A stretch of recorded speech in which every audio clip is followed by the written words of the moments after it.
사랑하는 성도 여러분, 신앙생활의 본질은 우리 앞에 놓인 상황을 우리가 어떻게 하나님의 관점으로 바라보고 또 해석하고 그 안에서 하나님의 풍성한 은혜를 경험하느냐, 여러분 이것이 신앙생활의 본질입니다. 특히 고난을 우리가 만났을 때 그 고난을 어떻게 바라보고 해석하고 그 고난 가운데 우리가 어떻게 하나님의 은혜를 풍성하게 경험하느냐, 이것이 우리 앞에 놓인 신앙의 관건이라는 것입니다. 여러분, 우리가 기도할수록 우리 하나님의 은혜를 더 경험하는 것이죠. 또 하나님의 은혜를 경험하는 것이 우리의 복인 거예요. 그렇다면 여러분, 우리에게는 이 문제를 바르게 해석하기 위해서 궁극적으로 던져야 할 질문이 있습니다. 우리의 삶이라는 것은 크게 두 부분으로 나눠요. 하나는 형통과 또 부귀가 있는, 영광이 있는 삶과 또 가난과 고난이 있는 삶이에요. 크게는 이 두 부분으로 나눕니다. 그렇다면 여러분, 형통과 부귀가 있는 삶이 복된 삶입니까? 아니면 가난과 고난이 있는 삶이 복된 삶입니까? 우리는 이 질문에 대한 답을 찾아가면서 우리가 우리 앞에 놓인 삶들을 어떻게 바라볼 것인가, 우리가 그것을 어떻게 해석하고 더 풍성한 하나님의 은혜를 경험하고 우리가 어떻게 기도의 지경을 넓혀갈 것인가, 이것을 함께 고민해 보도록 하겠습니다. 우리는 오늘 이 여호사밧의 모습 속에서 그 해답을 조금씩 찾아가 보도록 하겠습니다. 여호사밧에게 삶의 위기가 찾아왔습니다. 암몬과 모압 연합군이 이제 남쪽 유다를 치기 위해서 온 거예요. 그러면 그들이 왜 남쪽 유다를 쳤느냐? 사실 이스라엘의 최전성기를 구가했던 왕은 다윗 왕 때입니다. 다윗 왕이 엄청나게 힘이 셌기 때문에 주변에 있는 나라들이 다 위축되어 있었어요. 암몬과 모압 족속도 마찬가지입니다. 다윗 때에 눌려있던 이들이, 위축되어 있던 이들이 이제 다윗 사후에 조금씩 힘의 기지개를 펴기 시작한 거예요. 그래서 호신탐탐 이 남쪽 유다를 치려고 했던 것입니다. 또 그도 그럴 것이, 당시에 이 남쪽 유다와 북이스라엘 연합군이 길앗 라못에서 패하는 일이 발생해요. 그러다 보니까 남쪽 유다도 굉장히 사기가 저하되어 있었겠죠. 그 틈을 이용해서 이제 완전히 길을 죽여야 되겠다라는 생각으로 모압과 암몬 족속이 연합해서 남쪽 유다를 침공하기 위해 온 것입니다. 그때 위기를 직감하고 나서 여호사밧이 한 일이 있어요. 뭡니까? 바로 3절에서 4절이에요. 우리 같이 한 목소리 읽겠습니다. 여호사밧이 두려워하여 여호와께로 낯을 향하여 간구하고 온 유다 백성에게 금식하라 공포하며 유다 사람이 여호와께 도우심을 구하려 하여 유다 모든 성읍에서 모여와서 여호와께 간구하더라. 뭘 했습니까? 기도했어요. 여호사밧은 그의 낯을 하나님을 향하여 들고 간구하며 기도하죠. 또 백성들에게는 금식을 선포합니다. 하나님의 도우심을 구하기 위해 온 유다 백성들에게 함께 기도하자라고 이야기한 것이죠. 바로 위기 상황 가운데 여호사밧이 할 수 있는 것은 기도밖에 없었던 거예요. 그래서 여호사밧은 4가지의 기도의 원칙을 가지고 기도했어요. 첫 번째 원칙은 6절입니다. 우리 같이 한 목소리 읽겠습니다.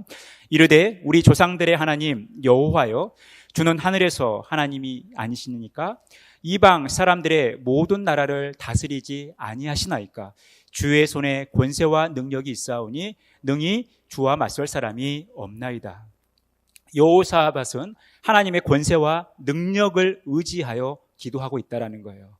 이 세상 모든 세계의 주권자가 하나님이시기 때문에 이 땅을 통치하고 다스리시는, 이 유다뿐만이 아니라 온 세계를 다스리는 분이 하나님이시기 때문에 하나님의 그 권세와 능력을 의지하여 기도하고 있다는 거예요. 왜냐하면 그 누구도 하나님과 맞설 사람이 없기 때문에 그래요. 암몬과 모압 족속도 예외가 아니죠. 그들이 하나님과 맞서서 이길 수 없기 때문에 여호사밧이 기대할 수 있는 것은 바로 하나님의 권능과 하나님의 능력인 것이죠.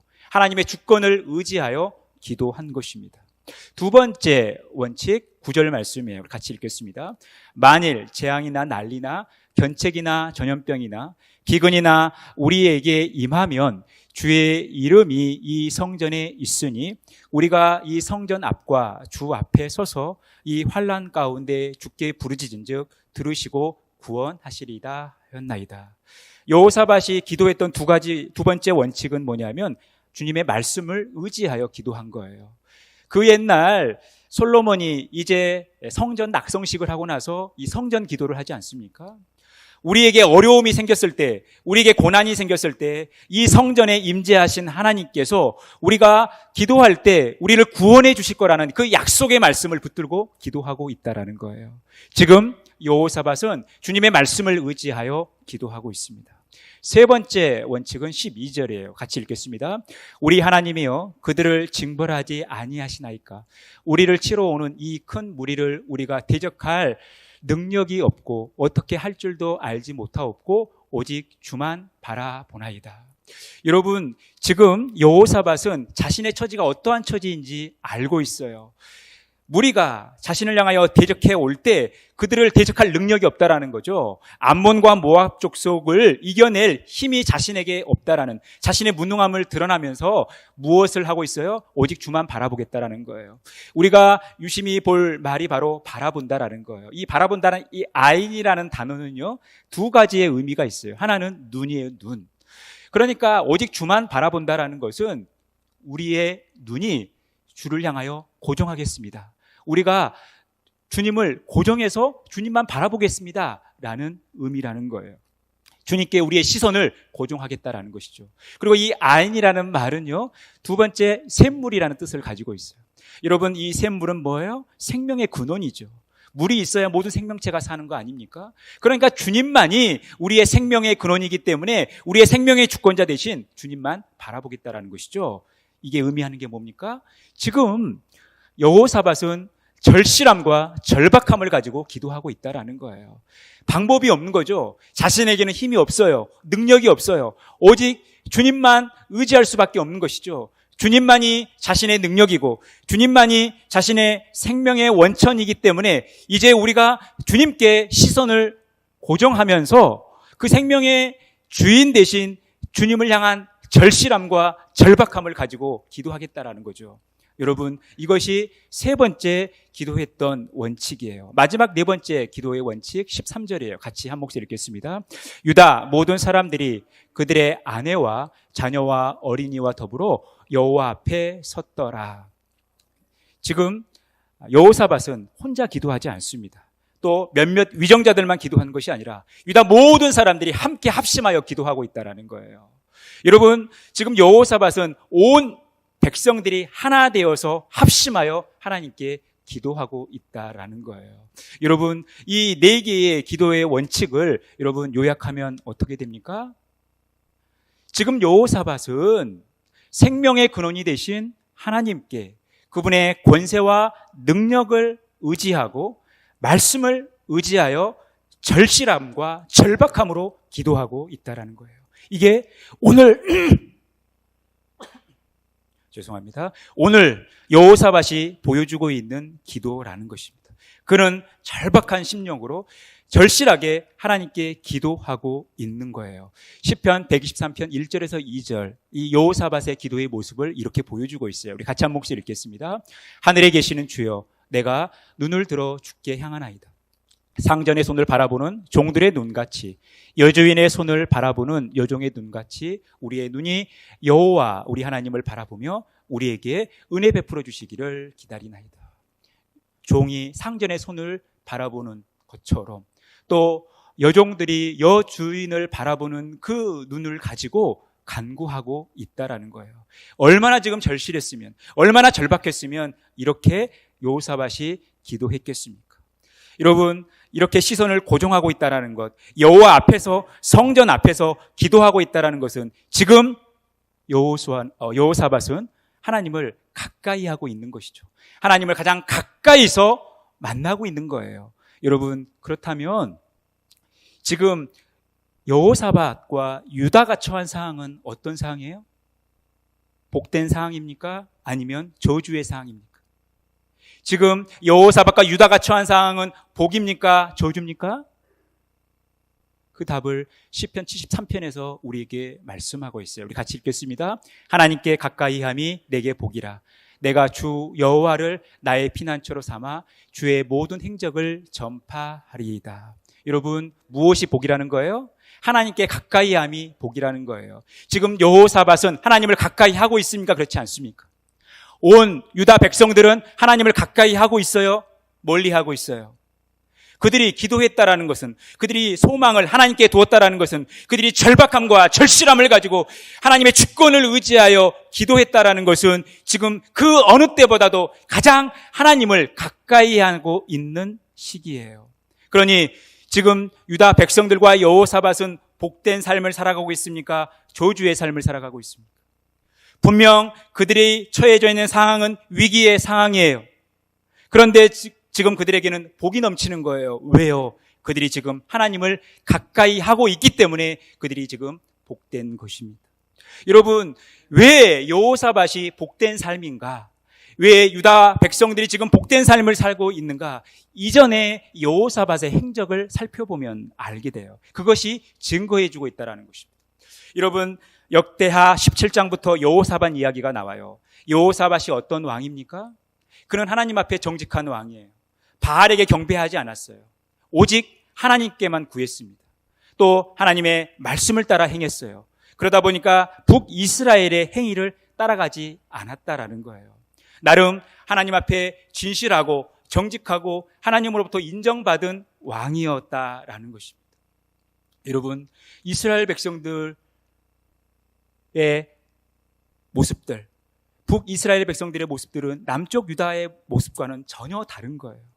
그런데 여호사밧은 그 북이스라엘의 삶을 따라가지 않았다라는 거예요.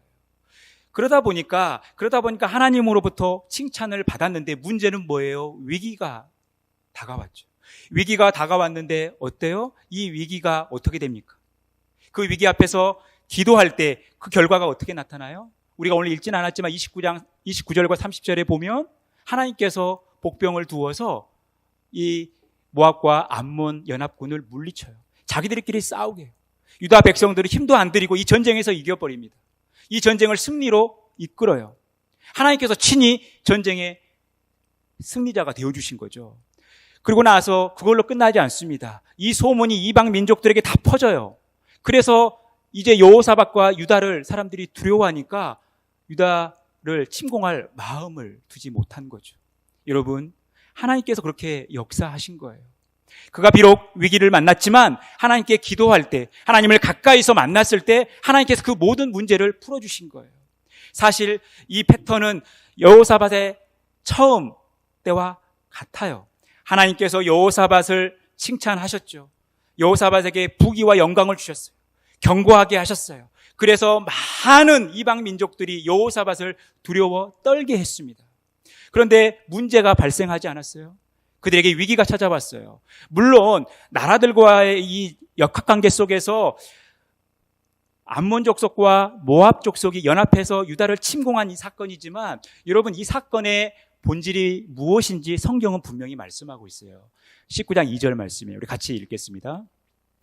하나님의 아들 선견자 에후가 나가서 여호사밧 왕을 맞아 이르되 왕이 악한 자를 돕고 여호와를 미워하는 자들을 사랑하는 것이 옳으니까 그러므로 여호와께로부터 진노하심이 왕의 임하리이다.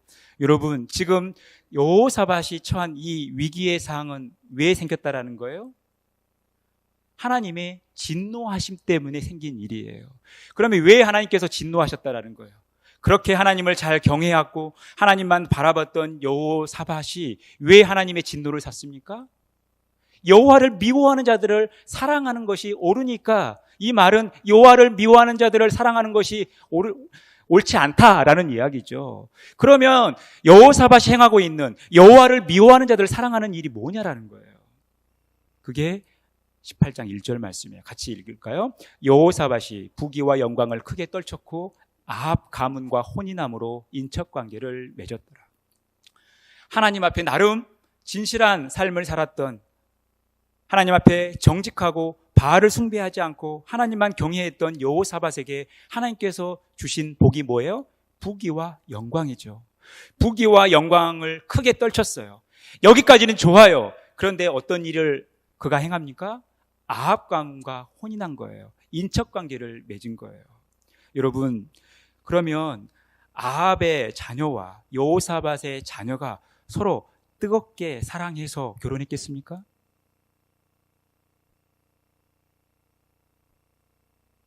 아합의 자녀와 여호사밧의 자녀가 너무 사랑한 나머지 부모의 극렬한 반대에도 불구하고 너무나 뜨거웠기 때문에 결혼했어요?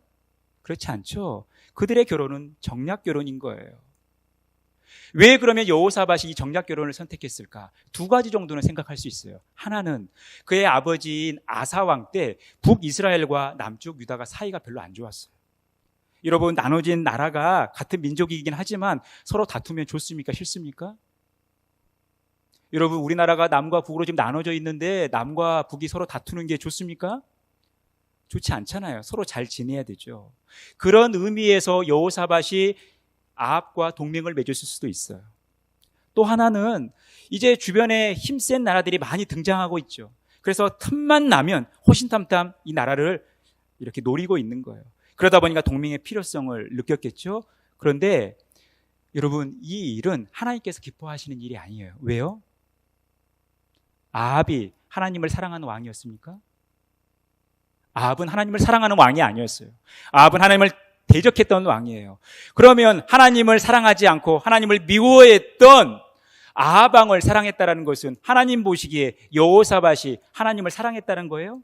그렇지 않죠. 사랑했을지 모르겠지만 그의 행위의 열매는 하나님을 사랑하지 않는 것으로 간주되어지는 거예요. 그러다 보니까 삶의 위기가 찾아온 것이죠. 여러분, 그래서 우리가 반드시 기억해야 될 것은 무엇이냐면 우리가 죄를 짓고도 우리에게 고난이 없다. 여러분, 이게 좋은 게 아니에요. 죄를 짓고도 고난이 없으면 우리가 죄를 돌이키지 않죠. 죄에서 회개하지 않으려고 하는 거예요. 내가 죄를 짓고 있는데 나에게 고난이 없다. 여러분, 이거 좋아할 일이 아니라는 거예요. 우리에게 고난이 있어야 우리 자신을 한번 더 돌아보는 거 아닙니까? 내가 하나님 앞에서 어떠한 모습인가? 내가 혹 죄를 지은 것은 아닌가? 하나님 앞에서 내가 범죄하여서 하나님의 마음을 아프게 한 것은 없는가? 여러분, 돌아보는 거 아니에요? 그래야 죄에서부터 돌이킬 수 있는 거죠. 그래서 때로는 고난이 우리에게 필요한 거예요. 또 우리에게 늘 좋은 일만 있다고 생각을 해보십시오. 항상 형통하고 항상 부귀와 영화만이 우리에게 있다고 생각을 해보십시오. 우리 인간의 본성상 우리는 느슨해지게 돼 있어요. 하나님을 향한 간절함이 사라진다니까요. 그래서 하나님으로부터 멀어진 거예요. 결국 여호사밧에게 처한 상황은 그가 하나님을 경외하고 하나님 앞에 나름 진실된 왕이었지만 2% 모자란 게 뭐예요? 사람을 의지한 거예요. 아합 왕을 의지했다라는 거예요. 온전히 하나님을 바라보지 못했다라는 거예요. 온전히 하나님께 그의 모든 것을 걸지 못했다라는 거예요. 바로 다른 것들을 의지하는 모습이 있었다라는 거예요. 비단 오늘 사건이 일어나기 전 아합 왕과의 관계 속에서만 나타난 것이 아니에요. 오늘 여호사밧은 특별한 하나님의 은혜를 경험하지 않습니까? 초자연적인 하나님의 능력을 경험해요. 그래서 그 이후에 하나님께서 또다시 태평케 하시고 힘을 주시죠. 그런데 여호사밧의 마지막 부분을 여러분 어떻게 묘사하고 있습니까? 그가 하나님 앞에 나름 진실된 왕이었지만 또 산당은 남겨놔요. 산당을 완전히 제거하지 않아요. 그런데 더 심각한 문제는 뭡니까? 아합 왕의 왕, 아합 왕과 똑같은 길을 가고 있는 아하시아와 또 교제하게 된 거예요. 그러다 보니까 문제가 생기는 거예요. 여러분, 우리가 하나님을 바라볼 때는 온전히 하나님께 집중해야 돼요. 우리의 시선이 온전히 하나님께 고정되어야만 하나님께서 기뻐하신다라는 거예요. 이것이 진짜 하나님을 가까이 하는 삶이라는 거예요. 그런데 여호사밧이 다 좋았는데 98% 좋았는데 2% 모자란 것이 바로 그거였다라는 거예요. 완벽한 양다리는 아니지만 그의 엄지발가락 하나를 다른 데에 걸친 거죠. 여러분, 근데 그것이 굉장히 하나님 앞에서는 심각한 문제라는 거예요. 여러분, 이것이 여호사밧에게 놓인 상황이라는 것입니다. 그렇다면 우리가 이 여호사밧송에서 이 기도의 지경을 넓혀가는 우리의 삶을 어떻게 고민하고 오늘 여호사밧의 모습 속에서 우리는 어떤 교훈을 찾아야 되냐라는 거예요. 첫 번째, 우리가 기도의 지경을 넓혀가는 데 있어서 고난이 오히려 유익할 수 있다는 거예요. 지금 여호사밧이 처한 상황은 어떤 상황입니까? 분명한 위기의 상황이에요. 그 위기의 상황이지만 어때요? 주님을 더 가까이 하는 거죠. 더 주님을 의지하는 거죠. 절실함과 절박함을 가지고 하나님께 기도하는 거 아닙니까? 본인뿐만 아니라 온 유다 백성이 기도하는 거예요. 자신이 하나님과의 관계 속에서 하나님을 가까이 하는 삶뿐만 아니라 이 어려움 속에서 온 유다 백성들이 하나 되죠. 무엇을로요? 기도로 지금 하나 되고 있는 거예요. 서로 단합이 되고 있는 거죠. 여러분, 그러니 우리가 기도의 지경을 넓혀간다. 우리가 하나님께 기도를 많이 하는 데 있어서 고난이 우리에게 유익할 수 있다라는 거예요. 시편 기자는 우리에게 분명히 이렇게 말씀합니다. 우리 시편 119편 71절에서 72절 같이 한 목소리 읽겠습니다. 고난 당한 것이 내게 유익이라. 이로 말미암아 내가 주의 율례를 배우게 되었나이다. 주의 입의 법이 내게는 천천 금은보다 좋으니이다. 여러분, 고난 당하는 것이 유익이라는 거예요. 왜요? 고난을 통해서 주님을 더 깊이 만나기 때문에 그래요. 이것이 천천 금은보다 좋다라는 것입니다. 사랑하는 성도 여러분, 고난이 더 좋습니까? 일확천금이 더 좋습니까? 여러분, 고난이 여러분들의 삶에 더 유익합니까? 아니면 일확천금이 여러분들에게 더 유익합니까? 대답하기 굉장히 곤란하죠. 성경은 분명히 고난이 더 유익하다고 하는데 우리의 마음속에는 그래도 금은보화가 좋지, 그래도 건강이 좋지, 그래도 영광이 좋지, 그렇게 속삭이지 않습니까? 그런데 성경은 분명히 말씀하고 있어요. 고난당하는 것이 유익하다는 거예요. 왜요? 주님을 더 가까이 만나기 때문에 그래요. 여러분, 제가 목회하면서 겪는 가장 큰 고난이 뭐라고 생각하세요? 제가 목회하면서 겪는 가장 큰 고난이 뭐냐면 우리 성도님들로부터 기도 부탁을 받을 때예요. 왠지 아십니까? 그래도 성도님들이 목사한테 기도 부탁을 했는데 좋은 결과가 있어야 되잖아요. 그렇죠? 그러니까 이 기도 부탁을 받을 때마다 굉장히 긴장이 되고 사실 부담이 돼요. 그런데 그 부담감이, 그 긴장감이 더 저를 절실하게 만들어요. 그러니까 제가 정한 시간에 하나님께 정기적으로 기도하는 시간보다도 우리 성도님들로부터 기도 부탁을 받았을 때 더 절박하고 더 절실한 심정으로 기도하는 거예요. 그러면서 하나님께서 응답해 가시는 그 과정을 경험하는 거죠. 그러니까 여러분들이 저에게 기도 부탁을 하는 게 저에게는 고난이기도 하지만 저에게는 더 큰 유익이라는 거예요. 그 어느 때보다도 더 하나님을 가까이 하고 하나님의 살아계심을, 하나님의 더 큰 은혜를 경험하기 때문에 그런 거예요. 여러분, 저와 여러분의 관계뿐만이 아니에요. 우리가 서로 함께 기도 제목을 나누며 기도하면서 하나님의 은혜를 경험하자라는 거예요. 특히 어려움 가운데 있을 때 우리가 낙심하지 않고 좌절하지 않고 우리 모두가 온전히 하나님을 향하자라는 거예요. 그래서 우리가 고난을 안 만날 수 없잖아요. 항상 우리에게는 고난이 닥쳐오는데 그 고난 속에서 즐거워할 수 있는 것은, 감사할 수 있는 것은 뭐냐면 이 고난 가운데 더 주님을 절실히 만나고 더 가까이 만날 수 있는 좋은 기회가 되기 때문에 그런 거예요. 여러분, 고난이 우리의 삶 가운데 큰 유익이 되기를 간절히 소망합니다. 두 번째, 우리가 기도의 지경을 넓혀가는 데 있어서 오직 주님께만 집중해야 된다라는 거예요. 처음에 여호사밧은 주님께만 집중했죠. 오직 하나님께만 구했어요. 바알에게 구하지 않았어요. 그래서 주의 율례대로 행했어요. 이스라엘 백성들의 모습을 따라가지 않았어요. 이미 타락해버린, 이미 이방인화 되어버린 북이스라엘의 어떤 그 모습을 따라가지 않았다라는 거예요. 그런데 문제는 언제 생겼어요?